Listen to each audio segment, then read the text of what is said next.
The dominance of index funds, I believe at 28% of the market, is partly due to ETFs, which are more than half of that. But I gather it's not that you have something against broad ETFs per se. You have something against the narrow ones, the managed ones, and the way people are misusing the broad ones. Is that it? That is exactly it. And let me just give it to you a little more specifically. First, to be crystal clear on this, I couldn't care less if an investor decides to go into the Vanguard S&P 500 ETF or into the Vanguard. I had to create a word for this, an acronym to go with ETF, TIF, Traditional Index Funds. They both own exactly the same portfolio. They're both part of the same portfolio. Their returns will be identical. They both go for around 5 or 6 basis points at the Admiral class level. We had many, many years ago when I was running this place, and I perceived a little bit about the future, and we put on a pricing thing where you got higher returns as your average investment rose. And I think now the Admiral threshold is maybe $10,000. So if you're down below 10,000, you're probably paying 10 or 12 basis points. So once you get to 10,000, and they will be identical. So I couldn't care less. If I have a little bias against the ETF, it's because you may say and believe that when trouble comes, you will not get out in the middle of the day. The middle of the day, I mean, come on. It won't be the point of that at all. But as long as you avoid that temptation. Because then you can sleep that night. That's the reason people get out in the middle of the day. Oh, wait a minute, though. The market went down 300 points in the middle of the day. You got out, and then went up 300 points at the second half of the day. I mean, a lot of bouncing around. It's meaningless. But in the long run, that's a nuance, no difference whatsoever.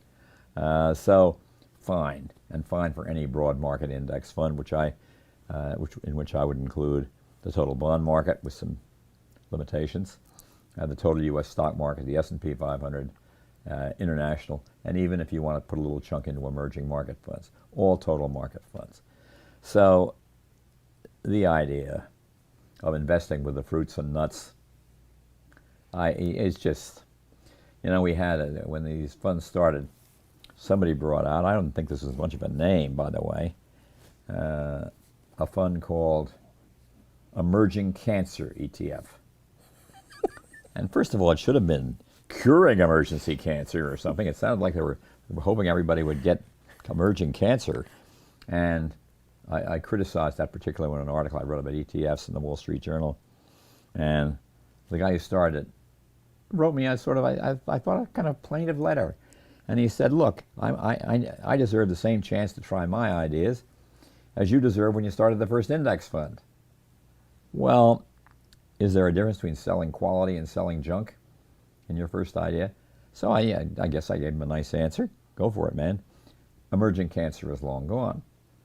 But have things changed? No. Now we have a cloud computing ETF. A cloud computing ETF. I mean, it almost sounds like the way they're computing the ETF, but they're talking about, I suppose, corporations that are involved in cloud computing, which I would have said was every technology company in America, but I don't claim any expertise in that area. So there are these funny little, so it's a great big marketing business.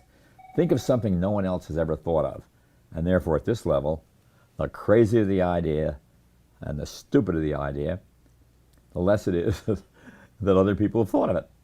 And then you get bet on the market. I know that's not enough gambling for you. So we'll bet on the market with 100% leverage. Yeah, that's not good enough. 200% leverage. No market there. Bet on the market with 300% leverage. The market will go up 3 times and down 3 times, or down. You have your choice as your investment. What sense that makes is beyond my comprehension.